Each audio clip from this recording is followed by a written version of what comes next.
From courtside of the virtual hardwood, it's the NLSC Podcast, a weekly show for basketball gamers and hardcore hoopheads. This is episode 559. I am Andrew in our forum, Andrew NLSC on X. Joining me as always, my co-host Derek, DP3 in the forum, and DP3G and DP384 on X. Derek, it's time once again for us to jump on the mics and talk basketball and basketball gaming, so please, tip us off. So first, we will do a quick follow-up as it relates to last week's topic, where we discussed today's poor NBA product, followed by getting to our main topic, what is the most sim basketball video game of all time as it relates to gameplay? However, real quick, Andrew, would you like to tell our audience why you will be doing your dishes by hand moving forward? Well, an aging dishwasher caused a power surge earlier today, or yesterday when we're recording this my time, and knocked out half of the house, and go and flip the trip switch again to get the power up and running on that circuit, and my PC would not turn on. Tried absolutely everything, took it out to my workshop, I work in computer repairs, hitting it with everything I could find that I knew of, that you were suggesting, that I could find online, and was just not coming on. This is my newish desktop that I got last year, around about this time last year actually, so it is still under warranty, thankfully, for at least another couple of weeks, I believe, but it was just not coming on at all. Before we started recording, was giving it one more go in the workshop and seeing what I could do, a little bit more troubleshooting, and lo and behold, it's come on, so we're in business. Yeah, and like you stated, the culprit was the dishwasher, which overloaded the circuit, so dishes by hand. That's right. Moving forward. No more laziness for me. So Andrew, I want to do a follow-up as it relates to last week's topic, where we discussed, today's poor NBA product, but also, the unbelievable reliance on the three-point shot, which continues to hurt the sport more and more each and every year. So before we start discussing three-pointers again, just a quick note. So the NBA ratings are down 48% in the last 12 years, and they have fallen off a cliff this year. And that was noted by Colin Cowherd. And since our last recording, there have been some monumental failures in the NBA.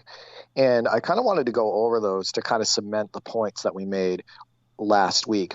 So, Andrew, December 13th, the Hornets and Bulls combined for 75 missed three-pointers. That's almost 20 misses per quarter.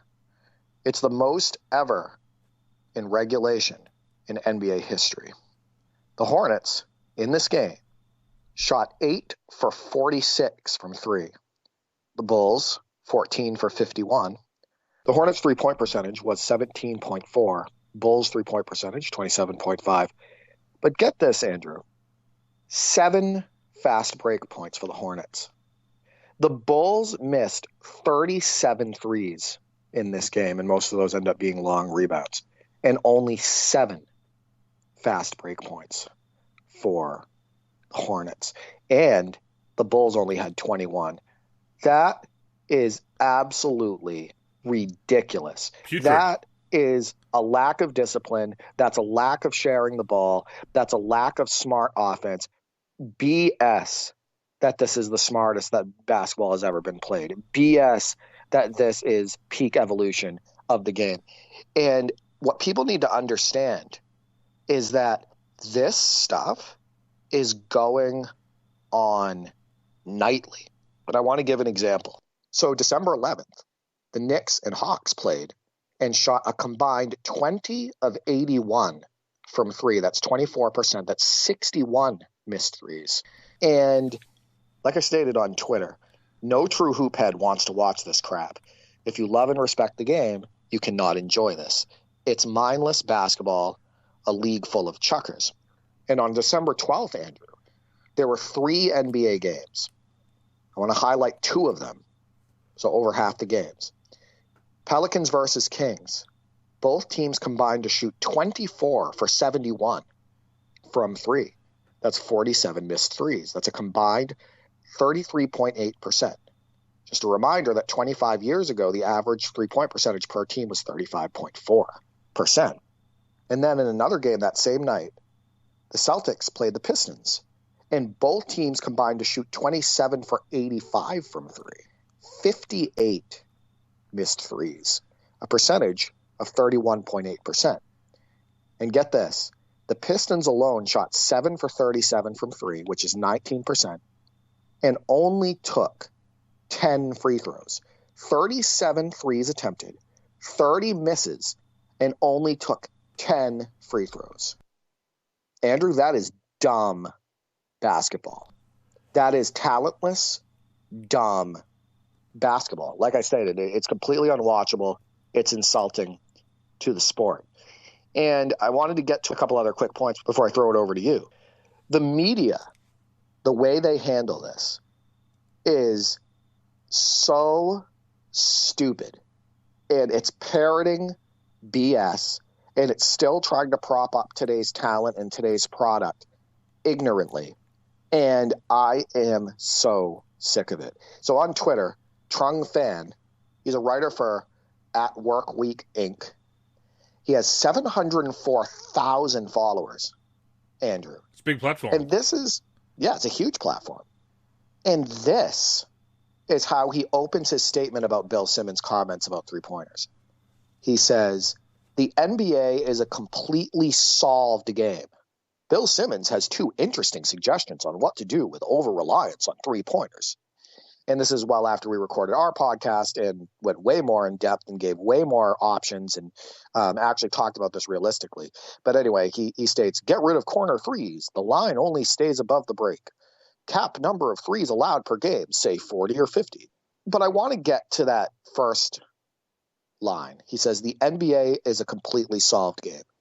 75 missed threes, 61 missed threes, not getting to the free throw line, not utilizing the whole court, not going to mismatches, not running fast breaks properly, not using your personnel properly, having all of these robotic players come out with very limited skill sets who play exactly the same and just chuck. That is not a solved game, Andrew. That is what's pissing me off the most right now about the media. They're stating that the NBA needs to extend the line out, even though the talent doesn't support that it's not a talent issue, that the NBA, the players are smarter than ever and they take care of themselves the best they've ever been taking care of themselves. And none of it lines up with what we're seeing, Andrew. Zero. None of it. It's bad basketball. It's mindless basketball. It's chucking. The players are not taking care of themselves better than ever.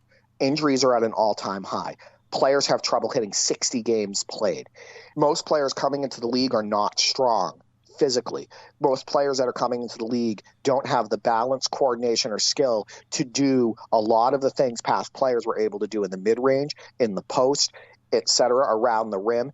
It is BS. The NBA is a completely solved game. Yeah, over 700,000 followers saying that BS. And here's another one, Andrew. Philip Lewis, who is a writer for the Huffington Post, so that tells you a lot right there, right?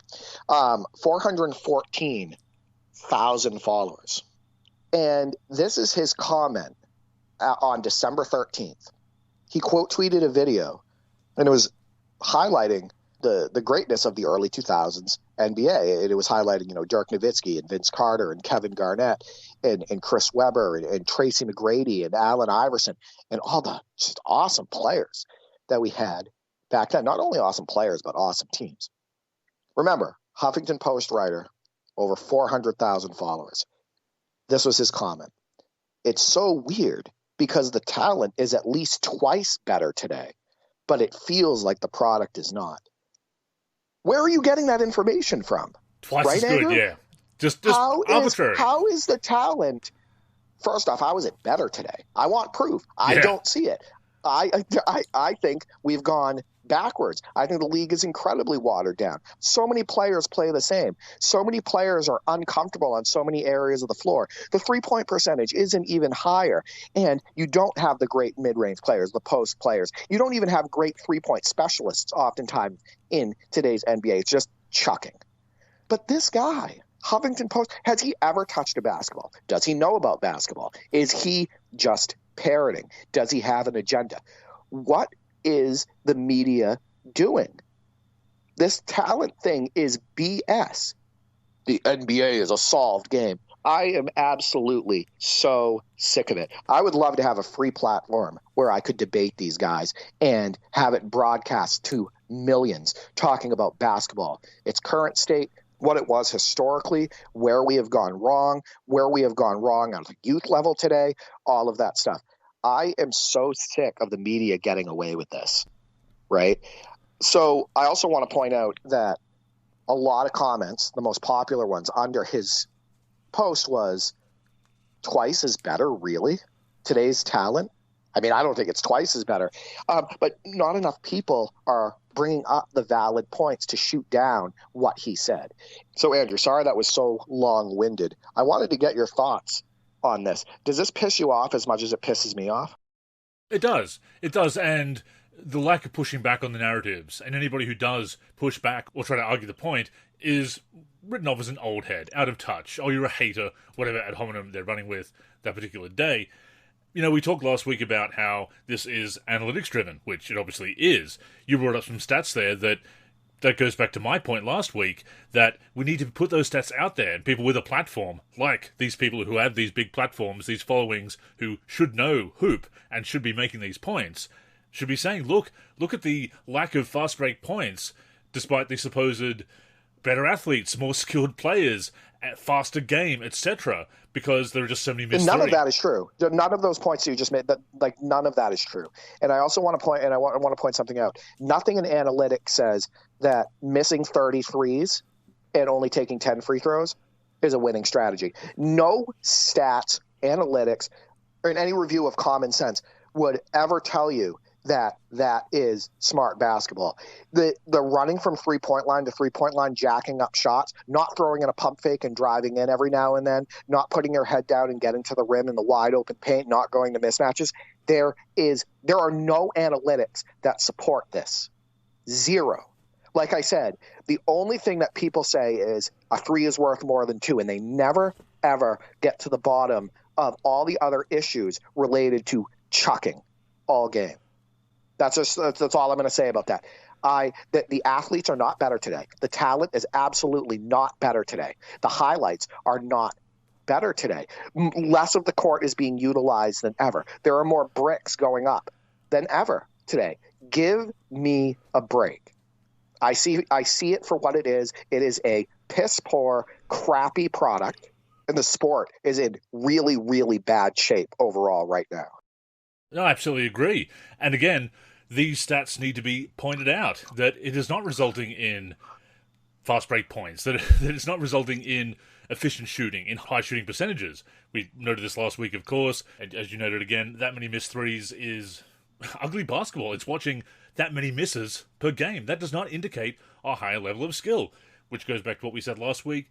So many people are trying to point it out until they're blue in the face, and it's just not registering, because this is the narrative that this has to be the best era, the best athletes, everything else.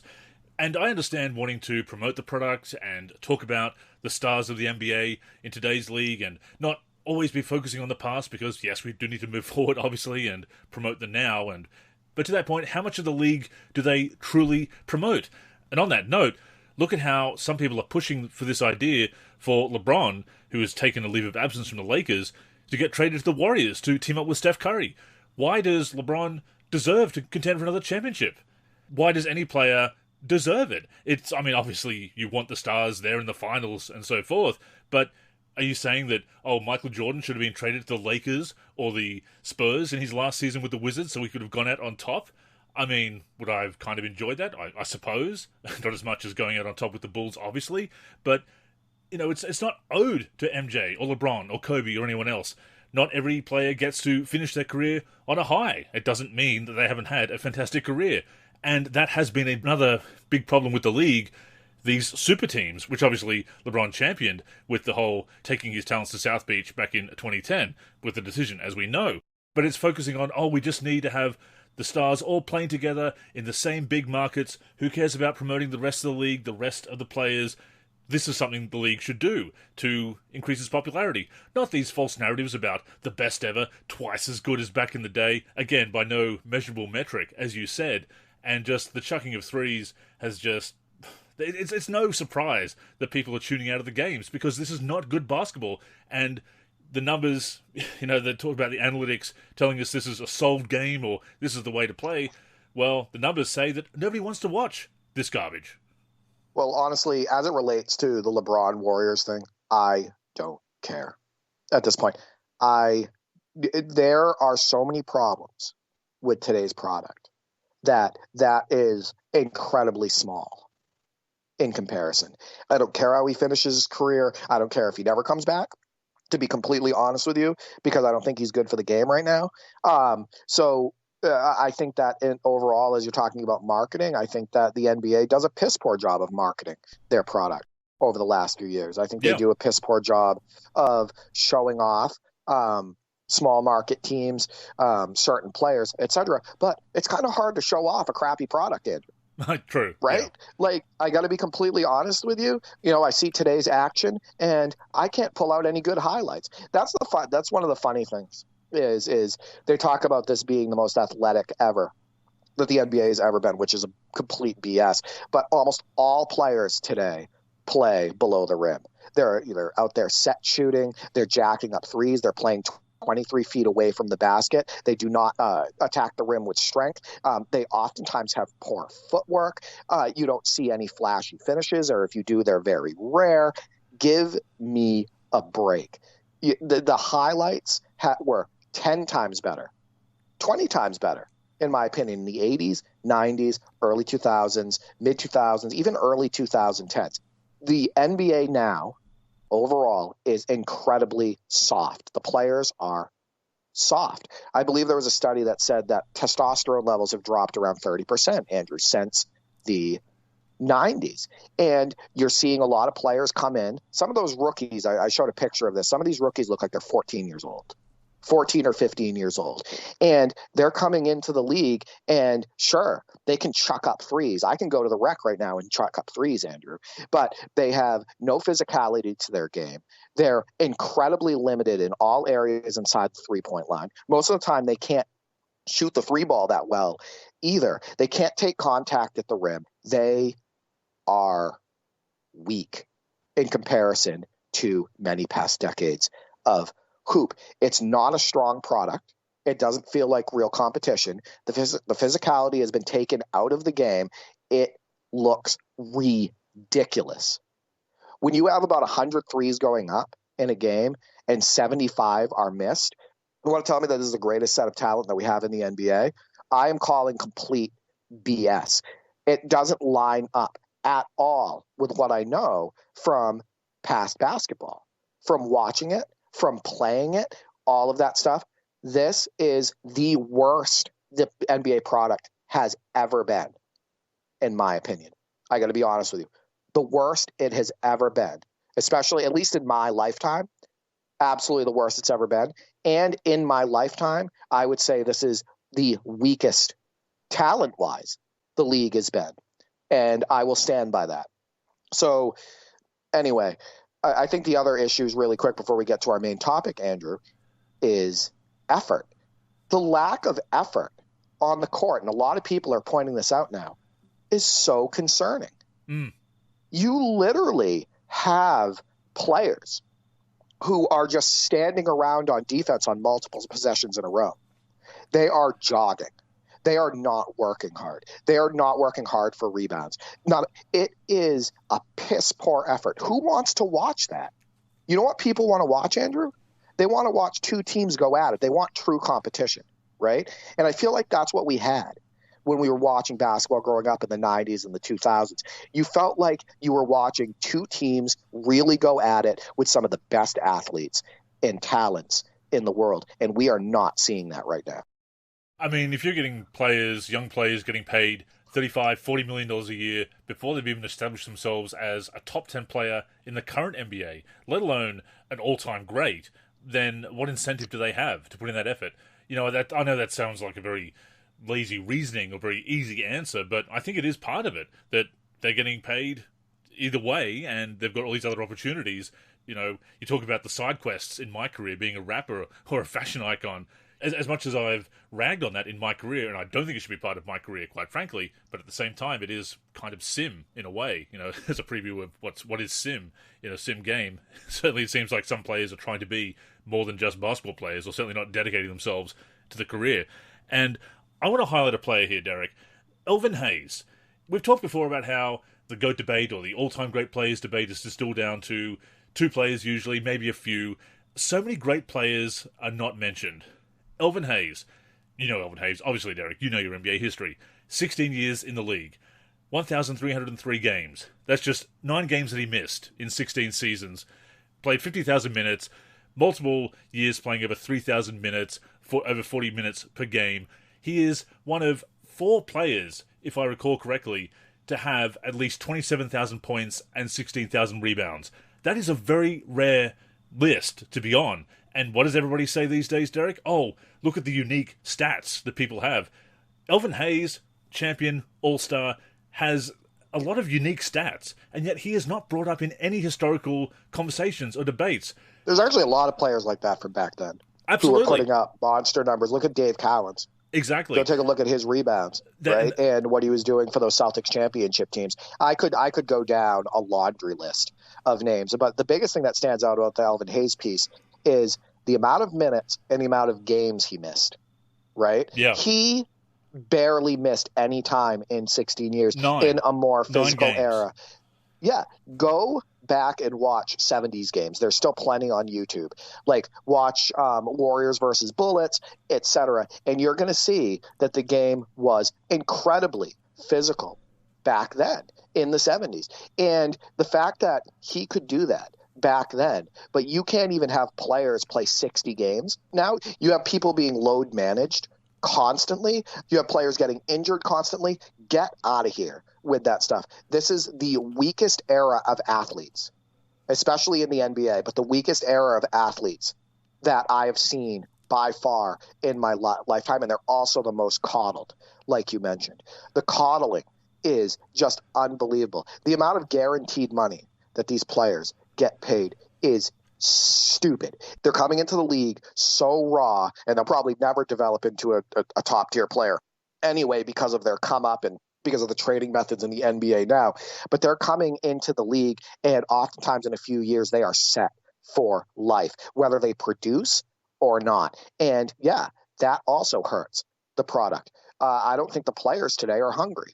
I don't think they're hungry like past decades, et cetera. So I definitely agree there. And that lack of celebration of the past, that putting it down to prop up the now, to not celebrate history and say that today is the next chapter in a long line of wonderful basketball. Would I believe that because of the current state of the game? No, but at least I would appreciate the fact that they're saying this is part of a legacy. This is part of a legacy that goes back decades of fantastic basketball, fantastic players, and here are all the great players throughout history, and we're going to celebrate them as we used to. But no, now it's all plumbers and dentists and weak eras. Well, the whole reason for that, Andrew, and you know this, the whole reason for that is to conceal the problems with today's product. The whole reason for that, or at least the majority of the time, is it's to say everything is better today and you better focus on today because it's the best, right? It's basically ignorantly talking down past athletes, past teams, past hoops in general in order to prop up today's product by any means. And that's why all those talking points never make sense. That's why those insults never make sense for those for people who actually know basketball and care about basketball, because it is all BS. It is, and unfortunately, like I said, anybody who tries to push back on that narrative is shot down. They're called an old head. They're called out of touch. And it's a shame. But I am glad that we have people like a Charles Barkley to push back on it, and he does have the credibility of being an NBA All-Star and obviously a long-time TV personality as well. But yeah, I just wanted to put it out there because Elvin Hayes is a player that came to mind. Reading about him recently, seeing some of his highlights come up in my YouTube recommended and my subscriptions to various classic NBA footage channels. I've just been thinking about Elvin Hayes, Derek, and how he does have some very unique statistical accomplishments because, once again, everybody says, oh, look at this player is the only player to get 25 points and 20 rebounds and 17 assists on a Tuesday while wearing a blue jersey and all that kind of stuff as far as unique stats. Well, look at Elvin Hayes, and let's celebrate history. As I've said before, let's celebrate these players, and also celebrate them while they're still with us. Well, I got to make a point, too, about extreme stats. The extreme stats today still pale in comparison. Even with all the rules that favor the offense, even with the stars being favored so much in today's game, they pale in comparison to the extremes that we have had in the past. Examples. Alvin Robertson had 301 steals. Nobody is getting even close to touching that today, right? Jordan with 259 steals. Stockton with 265 steals. You have Mark Eaton over 400 blocks, not even getting close to being touched. Manute Bol with over 300 blocks. You had players in the past getting far more rebounds than the players are, than they're getting today. Players like Moses Malone, over 1,400 rebounds. Players like Dave Cowens, etc. You have Stockton's single season assists and Isaiah Thomas's single season assists that aren't even getting close to being touched. Give me a break. The stats aren't even better today. The extreme stats are not even better today. I could give you a laundry list of stats from the past, steals, blocks, rebounds, assists, etc., that blow away what players, the best players in today's NBA, are putting up. It's all BS. I am so sick of it. So, Andrew, let's get to what was supposed to be our main topic. I know that was a little long-winded there for our listeners, but Andrew and I love basketball, right? I've loved basketball all my life. I hate what's happened to the sport. I hate what's happened to the NBA product. I hate that kids are watching that brand of basketball and think that that's the way it's supposed to be played. I hate the way the media handles the current product, the lies, the discourse, the narratives, the current product. Exactly. The narratives, the way they talk about, past players and teams, and, a lot of the younger crowd eats it up because they don't know any better, etc. I just hate what's happened to the game.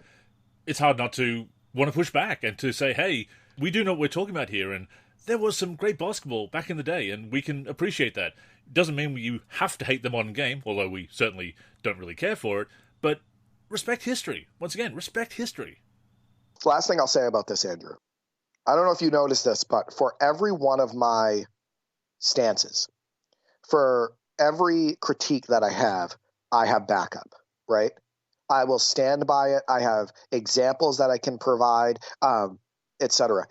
The media does not do this, right? They do not provide examples. They tiptoe around issues or don't bring them up at all. And most of the media is bought and paid for, and they will prop up and cover for today's product as much as they're told to do so, right? So I hope people appreciate at least the honesty that they get and the detailed explanations that they get when they listen to this podcast. No, I don't have 700,000 followers. No, you don't have 700,000. No, we don't have that type of platform and whatnot. But I hope that the listeners that we do have appreciate the open and very realistic and detailed debate. Oh, I'm sure they do, and we certainly appreciate our listeners, many of whom have expressed very similar opinions on the modern game and basketball in general to us. But counterpoint, Derek, look at their short shorts and funny hairstyles back in the day. Well, I'll be honest with you, Andrew. The hairstyles today are no better. Yeah. If I see one more of those Patrick Mahomes haircuts, I'll tell you. Before we go on, a reminder that the NLSC podcast comes out every week on the NLSC, NBA-live.com, as well as our YouTube channel. We're also on Spotify, Apple Podcasts, and other podcast apps. If you're listening on any of those apps, we'd greatly appreciate a review. To keep up with the show and everything we're doing with basketball gaming in general, connect with us on social media. On Twitter and Facebook, we are the NLSC. We also have an Instagram, NLSC Basketball, and on YouTube, we're youtube.com/NBA Live Series Center. Once again, visit us at NBA-live.com, where in addition to the podcast, you'll also find all of our original content, as well as our forum and modding community.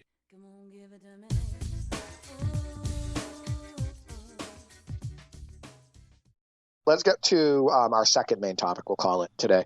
So, basketball gamers. What basketball video game do you consider the most sim? This can be any game, past or present. And I'm going to throw that over to you, Andrew, before I give my response and then get to the community responses. What do you consider the most sim basketball video game that you've ever played from a gameplay perspective? Yeah, it's tough because there's been some 2K games, and we've mentioned this before, early 2010s, late 2000s, early 2010s, shall we say, and even to the mid 2010s, that they were really cooking as far as making that realistic sim basketball game. I want to say 2K17 because it is one of my all-time favorites. Obviously, it does hit a great level of realism across the board. It is very NBA oriented, as we've said before. It's before the explosion of the neighborhood and all of the mechanics that are really focused towards online play. So 2K17, I think, is one of the peaks of the series, if not the peak of the series. So I might say 2K17. 2K14, though, both prior gen and the next gen version, both spectacular as well and very realistic across the board. Cleaned up some issues from 2K13. As much as I love 2K13, you do have the issues with the unblockable dunks and so forth. So I want to say 2K14 or 2K17. Here's the other thing, though. As we said before, Derek, a lot of people say, oh, Live was arcade. And we push back on that because it's clear that they were trying to make a sim game. Now, mechanically, were all the games fantastic? Certainly not. But you look at a game like NBA Live 09, Derek, powered by Synergy Sports, powered by actual data as far as player tendencies and performance, you can't tell me that they weren't trying to go really sim at that time. Now, as I said, were the mechanics as good as they needed to be? No, they weren't. There were other deficiencies as far as some of the details in Dynasty mode, not as deep as the association was even at that time. And of course, the controls could have been deeper here and there as far as control over shot type, etc. But those were sim-oriented games, and they were doing things that were sim, quite frankly. So that era of Live did some pretty good sim things, though the on-court experience, the experience on the sticks, is not ideal. But as far as the most sim game ever, 2K14, 15, 16, and 17 are all up there for me, but it might be a toss-up between 2K14 and 2K17. So first, as it relates to the Live piece, I've said it on multiple podcasts in the past. Anybody who says that NBA Live has always been arcade does not see what they were trying to do from NBA Live 06, Xbox 360, moving forward. They slowed down the pace substantially. They were going for realism from a graphics and gameplay perspective, and that continued, whether the products were good or not, through Live 07, which was not a good product. We all know that. Live 08 got a little bit better with Live 09, and then obviously peaked with NBA Live 10, and then obviously they canceled up until NBA Live 14. But they were trying to be realistic with the NBA Live series for the majority of their releases, in my opinion. Because I want you to think about NBA Live 2000, right? NBA Live 2000 is going hardcore sim. It's not over-the-top, fast-paced. Defense matters in a big way in that game. Dunks are not that common, etc. NBA Live 2000 is a sim title. And I would say the same thing about NBA Live 99, NBA Live 98, and NBA Live 2001. Ask Nate and Roger. Yeah. What do they like with NBA Live 2001? Sure, it is an incredibly rough release. I'm not a huge fan of it. But it's the pace. It's not a super arcade game. NBA Live 2001 requires you to use strategy. It requires you to go into the post. It requires you to utilize your height, to utilize mismatches. The pace is all about sim in NBA Live 2001. So, yeah, I just wanted to say, yeah, the Live always being arcade stuff is BS. I mean, even throw it back to Live 95, 96, 97. They are primitive by modern standards, obviously. They are ported from 16-bit consoles, but you will see a lot of realistic strategy in those games, a lot of realistic play, turn-on motion offense in NBA Live 95 PC's coaching options. You'll see some great movement going on. Even without it, you'll see it. But those games were striving for realism as much as was possible with the technology at the time. Live was a sim game and was for many years. 2003 is one of the few in the series that leaned too far towards being a bit of a hybrid of arcade sim. And even then, it's not a full-on arcade game because, once again, as I've said before, I consider arcade like NBA Jam, like NBA Street, like Barclays Shut Up and Jam. That is a very distinct style that Live has never been. It may have leaned towards that hybrid style with 2003, but even so, there was still a lot of sim elements there. So yeah, to your point, it's been there throughout the series. Has it always had the results on the court? Has it always been as realistic as we want? No, and even if it has been realistic, the controls have been a bit clunky, or the mechanics, the motion system hasn't been up to scratch, but it has been aiming for sim. Exactly. So before I give my choice for most sim, I want to give our listeners an idea of what I consider sim. I think that foot planning has to be sharp, like it is in real life. You got to be able to. You can't feel like you're playing on an ice rink. You have to have control over your player, and overall, the players on the court with you need to be moving with a purpose. So, good foot planning, control, and overall, solid AI. And for me, it's really tough because I would say probably the peak of sim in basketball video games is from 2K11 to 2K17, right? One problem with NBA 2K11 and 12, even though I can do some great moves with the old ISO motion system, you don't have as much control over your one-on-one moves, right? You don't have as much control, it felt like, in the triple threat. Like it wasn't as easy to execute what you wanted to do.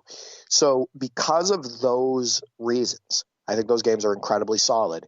I'm going to exclude 2K11 and 12 as a potential for most sim game for me of all time in the basketball space. I think that NBA 2K13 is a contender, but the fact that you can't block dunks really. Yeah. And the fact that there's so many auto adjustments at the hoop when you drive, I think that the game is a little bit too, how do I put, and one style, with the moves and all of that stuff. I don't think that is the strongest representation of sim basketball in the NBA of all time. However, I will say that NBA 2K13 is awesome. Right? Oh, yeah. And it's still a sim it. game at the end of the day as well. And a really right. good one at that, yeah. Exactly.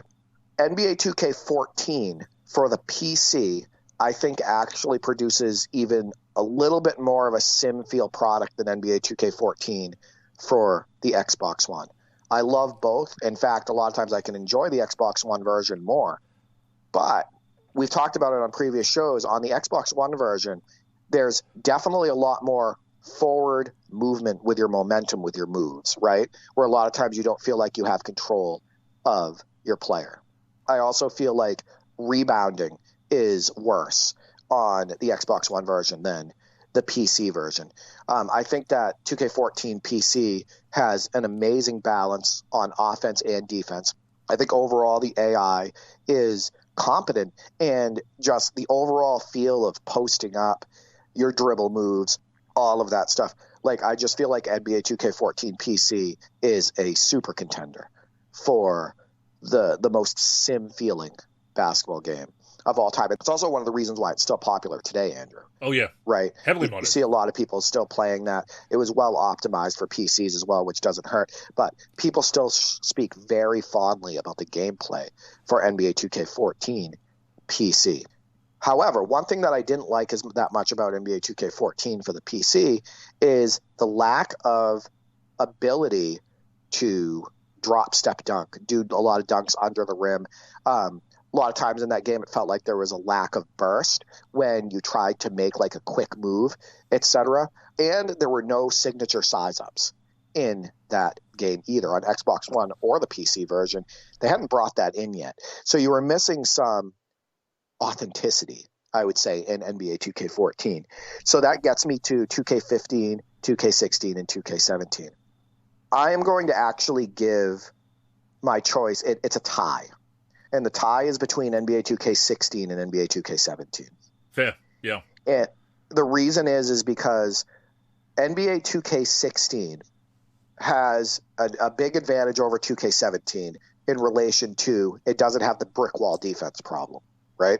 It also doesn't have the pick and roll exploit problem that can happen on the lower difficulty levels on NBA 2K17, and the defense is far more competent on NBA 2K16 than it is on 2K17. I think out of the box, though, with NBA 2K16, without slider tweaks, the game can feel incredibly sluggish, right? I think that the players don't feel very explosive. Fast breaks are slower than they should be. Drives to the hoop are slower, etc. And I just think that overall, the defensive mechanics in 2K16 aren't as strong as 2K17. So let's get to the advantage of 2K17 over 16. That's why it's a tie. I think that dribble feel is better, actually, by quite a bit on NBA 2K17 over 2K16. You have more control over what you do in the triple threat and with the dribble. I also think that playing defense, getting steals and blocks is more organic, less canned, more sequences, etc. in 2K17 that are more realistic on the defensive end. I think shooting is better in NBA 2K17 as well. And I think that the product out of the box on NBA 2K17 is more solid, and it plays better right out of the box without slider tweaks than NBA 2K16. I would say that the AI overall is very similar in both games. I would give the slight advantage of 2K16. But as far as both of those games have excellent foot planning, amazing foot planning. Overall, you have control over the action in both games, control over your player, control over your player on offense and defense. You feel like you can be in control of your own destiny. I think that both games do a good job of not having too many canned sequences. And I just feel like they feel more like real basketball and real NBA action, maybe more than any other games that came before or after them. So my vote is a tie between 2K16 and 2K17. And it makes sense because you have that technological advancement and the eco-motion system, which was some great tech, obviously. Combine that with that focus on being the ultimate NBA sim that was still the focus at the time. To go back to my previous point, you have now the focus on the online scene and mechanics that are about supposedly a skill gap, although as we've said before, that is definitely overstated, and with so many artificial boosts, the skill gap is very questionable. But even so, that is the supposed goal of a lot of the design principles these days, designing it for the online scene and having those boosts and those badges and so forth, and takeover, obviously, that there's so much focus on that and the build systems and again the boosts and the badges, etc., that you don't have that focus on, let's replicate the NBA as authentically as previous games. 2K16, 2K17, that was still the goal of those games. Obviously, there was that online scene as well, but it was kind of like, hey, this is a realistic sim game. It's meant to be played realistically online and offline, and that goal has changed, and that focus has changed, but 2K16, 2K17, it was still there. Yeah, I agree. I think those are the last two games where the true focus was on, putting out a great NBA product. Right. And I think it's the last two games where the consumer base didn't feel like they were being cheated by the company. Right. 2K18 was the beginning of the insane microtransaction BS where it got really out of hand. It's the start of, people just feeling like they were getting cheated. And unfortunately, it's just been getting worse and worse every single year. And we were being listened to as a community. These days, it feels like, in fact, we know because we have confirmation from people who do have connections within 2K, that there are only select teams that are interested in feedback for 2K games. That's why it's really hard to do the wish list these days, Derek, because it feels like they're not listening, because they're the only game in town, they can do whatever they like, they're only listening to certain feedback regarding gameplay, everything else they just do as they please. So you kind of feel like, is it even worth doing the wish list anymore? Because they're not listening to a lot of us. I agree with that. I got to bring this up. So somebody shared a tweet with me from a NBA 2K developer who recently made his account protected. And this is the tweet. And I want to tell you how off this is. Now, this is a key developer with 2K. He says part of the difficulty with more realistic movement equals less user control. When we make it more realistic, users complain that the game feels stiff because you have to wait for a foot plant or a ball position to change directions. In a video game, control is king, which conflicts with realism. I can't tell you how off that foot planting comment is. That is complete BS. I can't respond to this guy because his tweets are protected, Andrew.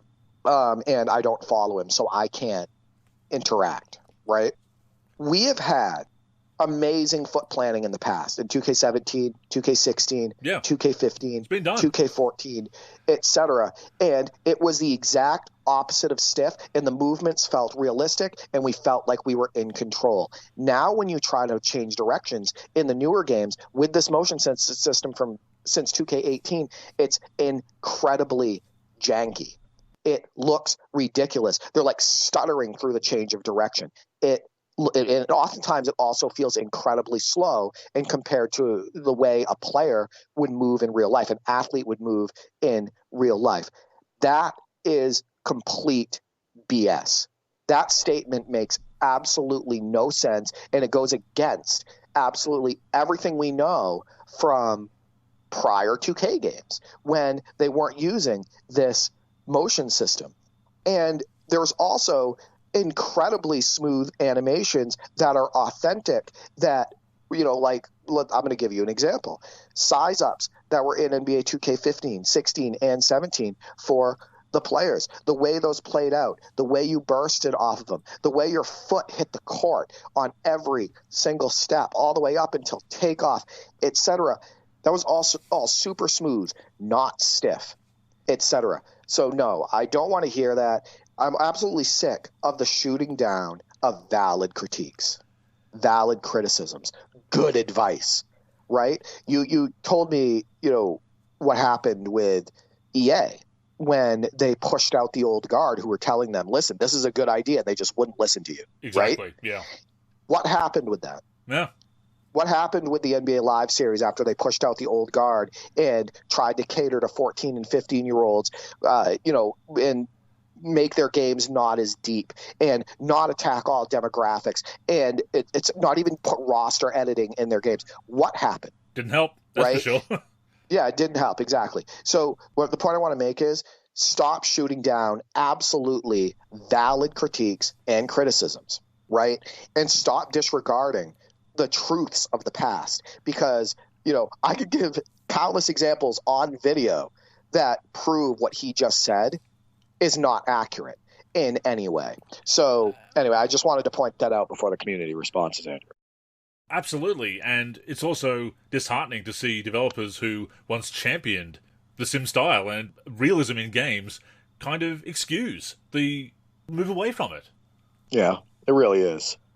So back to the question, what do you think is the most sim basketball video game of all time in terms of gameplay?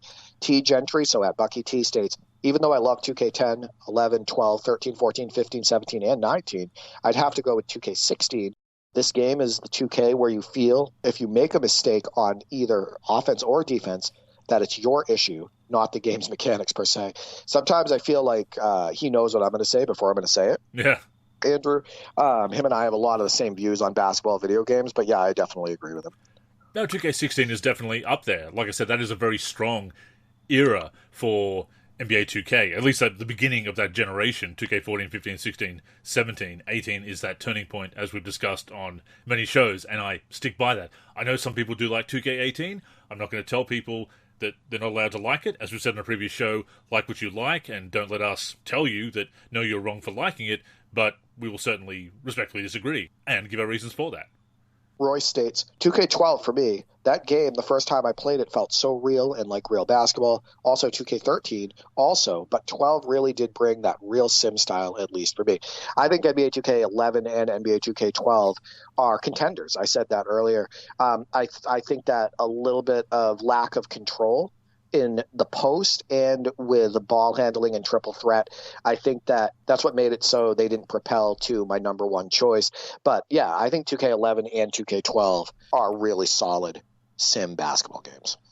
Yeah, absolutely. I wouldn't put them in my top 5 as far as sim or my favourites, but I certainly do hold them in high regard. I know that Royce is a huge fan of the Legends Showcase DLC for 2K12 as well, which I'm sure is also a factor here. But no, you certainly have that sim pace, that realistic style, that need for strategy.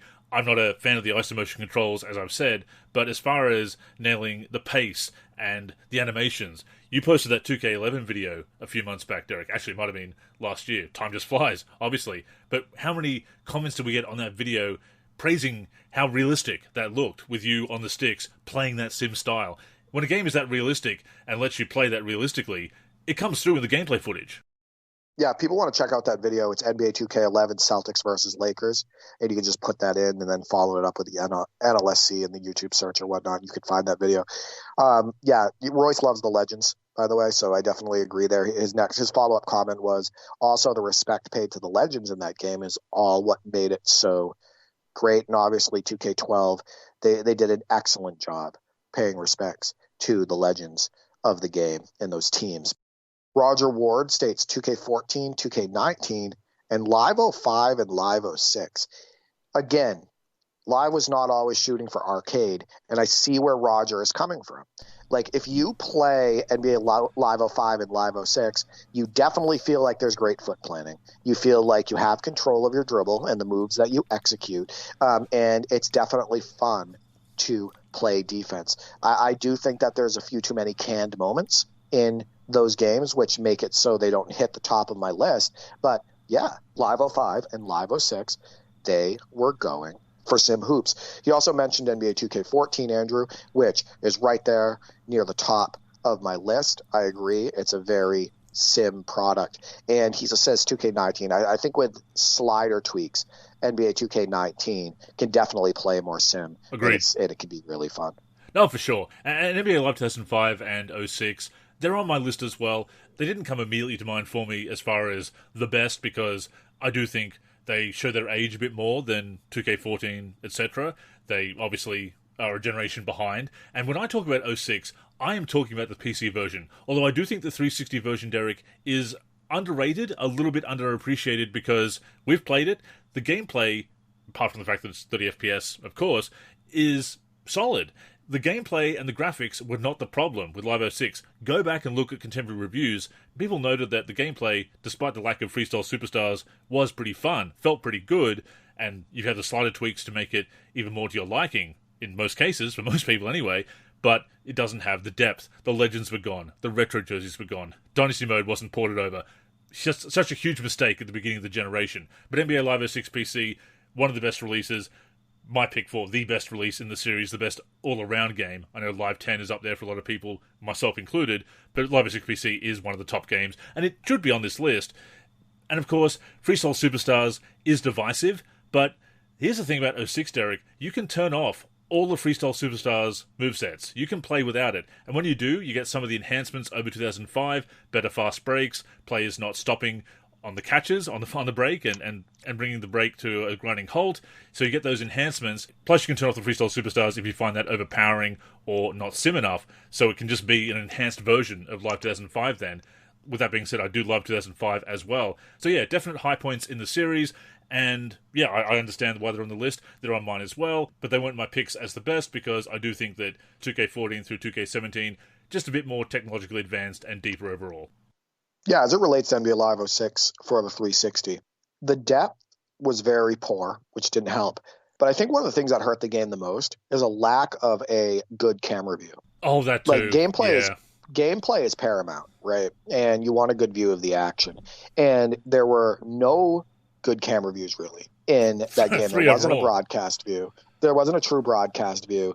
There wasn't a good 2K style view. There wasn't a good isometric view. The game just lacked good camera views. And it also makes me think of one of the things I dislike the most about NBA Live 2002. There are no real good camera views in NBA Live 2002. Everything is incredibly zoomed in. I'm not sure why they made that design choice. But yeah, the NBA Live 2002, I don't pick it up half as much as I would if it actually had a good camera view. Next response is Big Perk. He states College Hoops 2K8 and NBA 2K14. Yeah, let's not forget College Hoops in this. College Hoops 2K8, not my favorite college basketball video game of all time, but definitely a contender. We hosted a tournament. I hosted the NLSC College Hoops 2K8 tournament, and that was a big hit. There was some great action. So yeah, College Hoops can be talked about here. And then he says NBA 2K14. Mike P for free, so at Mike Purchard, states, personally, I always thought the early NBA Lives felt pretty legit, say 04 to 06, and then the 2Ks that focused more on the NBA side in gameplay, where they used to put out strategy videos with Desire, I felt they were more sim back then, but overall 2K still puts out a sim product. I think that the sim the product today is not as sim as it once was. I can definitely tell that sim is still being thought about, especially with things like pro play, right? Oh, yeah. They're looking for authenticity and whatnot. I just feel like overall, the execution when it comes to making these newest 2K sim just isn't there. And I think one of the bigger reasons for that is the shift to the focus on that online scene, Definitely. Andrew. Yeah. And the single player control feel, which I still think also is far worse than it used to be in so many past titles. But the fact that the online scene now is the primary focus and it's no longer 5-on-5 NBA basketball, I think that's definitely hurt the product. You know, I've been playing some 2K15 my career on PC recently because I am going to do a write-up in the new year for Wayback Wednesday covering that. It is How good can that game be, by the way? Oh, yeah. Not to interrupt you there, but NBA 2K15 is underrated overall because it still has so many bones from NBA 2K14, and then they added signature size ups. And sure, the arenas are darker and the action doesn't look as exciting sometimes due to that fact, and the shooting probably isn't as good as it was on 2K14. But overall, the bones are there on NBA 2K15. I had a lot of fun with my team on NBA 2K15. I had a lot of fun on my team on that game.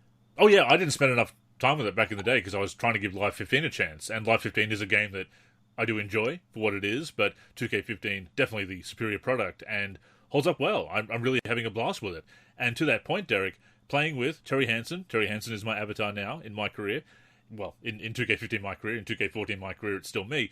But playing with Terry Hansen, still grinding him up from 62 overall. He's a 67 now, 13 games in, with low speed ratings, because of course you've got the low starting ratings and athletic ratings are nowhere near as high as they should be. That is the recurring problem with my career. But even with that low rated Terry Hansen being kind of sluggish as I get his ratings up, still doesn't feel nearly as sluggish as recent 2Ks.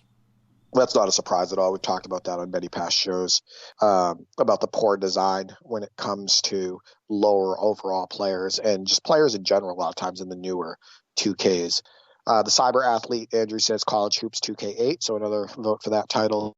Devin Ellis states 2K20, and I respect that vote. I personally think that 2K20 is far away from being the most sim. The hunched over running, it was the revamp of the 2K18 motion system, and it caused a whole bunch of janky and methodical and weird movement and just herky-jerkiness to the overall feel of the players. I didn't really enjoy running plays in that game because it felt like players were getting caught on each other constantly. I just don't think it's very fun in that game to play offense or defense. I don't think it feels that sim. So 2K20 is definitely not one of my favorite 2Ks of all time, but there are definitely people who like it, and there's definitely people who love Thundershack's classic season rosters. I was going to say, I know that Thundershack loves that game and has done some fantastic work with the Ultimate Retro roster there. And yeah, it's not my pick. I did like 2K20 okay, mostly playing my career as I was. But yeah, like we said, we're not going to say that you're wrong. Not one of our picks, but it still does have those sim bones at the end of the day. It's not like it went full arcade, Derek. So let's move over to the Discord. Careless XCI states, to me, NBA 2K16, normally I'm a more simcade type of player, and I don't do anything more advanced than running basic floppy or horn sets, but for some reason 2K16 has been the only basketball game where I truly enjoyed going through the playbook and trying different plays. That makes it sim to me. Yeah, I'm a quick play guy most of the time because I feel like that's the way basketball should be played for the most part. There's some quick plays. There's, pick and rolls. There's running a guy off of a screen or a staggered screen. There's sending a guy to the basket to cut, etc. But a lot of basketball should be operated off of instincts, right? Maybe instincts off of a basic motion set or just instincts in general. But yeah, I think that NBA 2K16, as I stated prior, does a pretty good job of representing sim hoops. And you do need those players, the AI players, moving with purpose. In fact, that was a marketing slogan for, I want to say, Live 09, actually, because of the Synergy Sports data, the dynamic DNA they brought in that year. I think moving with purpose was their slogan, at least one of those years when they brought that in. And that's what you need. You don't want to be running plays every time down the floor. As we said before, they don't do that in the NBA today or back in the day. They do have playing on instinct and basketball basics. So you do want your CPU players moving around, getting in position, not just standing around waiting for you to call a play or make all the action work with the play that you're controlling. Not just in my career mode where you are locked to a player, where you definitely need these CPU teammates doing something, but even controlling the entire team, you want the other players moving around as well. So it can't just come down to constantly calling plays. Well, I'll tell you what, if you want to play sim basketball according to today's NBA product, you will basically run 0 plays and you'll just run from 3-point line to 3-point line and shoot threes. Sounds like the wreck. Right? So if somebody says they're playing sim, that's what I expect to see. If they're saying, I'm playing sim based on today's game, I want to see 63s go up. I want to see 3-point line, 2 3-point line, and I want to see you run nothing. ZCB44 states, just quickly off the top of my head, 2K16 and 2K20 come to mind. Those are the 2 8th-gen titles that I had the most fun and least qualms with in the last decade of releases. 2K20, another mention, Andrew, and then obviously 2K16 seems to be the most popular mention. And it makes sense. As we said, it was one of the last games to come out when they really had that focus on being the NBA sim and not catering to the online scene. So we also had a couple of responses on Facebook. Nicholas says, I think the 2K series has done it the best generally, but mostly because there are enough aspects of the game you can edit to meet what each individual feels like sim basketball feels like for them. So it doesn't mention a specific game, but does mention the 2K series, and I do think the 2K series has had some of the best, and my picks for the best sim games so far, the most realistic, best sim games to date. And to his point, you've got sliders, you've got tendencies to edit. Obviously, the best sim games play the best, most realistic style of basketball out of the box, but you do have those sliders, Derek, to tweak and get the results you want. Live 2004, 2005, and 06, I spent a lot of time making slider tweaks for them to make them even more realistic to me and to suit my preference for sim style. So yeah, Live has done it as well, obviously, but that has been a long advantage of having sliders and tendencies and other options like that. I agree. I mean, like I said, I made my experience with NBA 2K19 10 times better for myself and my brothers by doing those slider tweaks. I made the game feel a lot looser, a lot more realistic, and now we've gotten countless hours out of that game of enjoyment. So yeah, I definitely agree there. And finally, Chad says, I'd say ESPN NBA 2K5, despite being a PS2 and original Xbox game. And yeah, I did kind of sleep on that generation while making these picks, or maybe underrate it slightly. Once again, I do think the early to mid-2010s 2K games did achieve a level of sim and realism that is the peak of the genre in many ways. But look, there were some great games back in the day. Obviously, we've talked about NBA Live. Even the early NBA Lives, as we said, Live 95, 96, 97, still had some great sim bones. But yeah, the mid-2000s as well, both Live and 2K, when they were both at their peak and really competing with each other. No, I'm all about that pick. I haven't played as much ESPN NBA 2K5 as others, and I'm sure you as well, Derek, but from what I have played, I do really appreciate it. Once again, I do prefer Live 2005 with its freestyle control, with its right-stick dribbling, but that is a very strong title. It is considered a classic for a reason. So, no, I see where you're coming from, Chad. I can see where he's coming from. I think that those games were really working hard to represent that era of the NBA, right? The style, the yelling on dunks, which you hear a lot in those games, just the overall attitude of the NBA product and basketball in general at the time. And I think that they did a really good job of capturing that. So I can see why people would choose those 2Ks as sim. And one final point here, Derek, and I did touch on this in Monday Tip-Off, but it is funny how sim gamers now are being called the casuals because there's so much focus on the online competitive scene that, oh, you like to play against bots, you like to play against a CPU, you like to play My League, My NBA, you're a casual. That's so funny because we were always the geeky ones who cared so much about stats and realism and all that kind of stuff that we were the hardcore geeky fans, and now we're being called the casuals, and I totally disagree, obviously, as I said in the article, but kind of a funny change of opinion, Derek, and certainly indicative of the focus of the game and also the community that's being cultivated. How dare you want to play the NBA in an NBA video game? Right? How dare you? You must be a casual for wanting to play the NBA in an NBA video game. I think it's all stupid, to be honest with you. And yeah, that stance, those comments, I've just seen more and more of them over the last 5 years. But as always, thank you for your responses to Derek's community questions and your continued interaction with the podcast and our content. Once again, Derek, we love hearing from our fellow basketball gamers and hardcore hoopheads. Yeah, we also hope that you enjoy the mixture of discussion related to real-life hoops and the virtual hardwood, because Yeah, like I stated, I've been a basketball fan all of my life. And I was a basketball fan before I was a basketball video game fan. Like basketball was always on in my house. So I love both in a big way. So it's fun to be able to talk about both. Absolutely, and we will continue to share our thoughts on both of those topics week in and week out here on the NLSC Podcast. With that being said, that has brought us to the end of this week's show.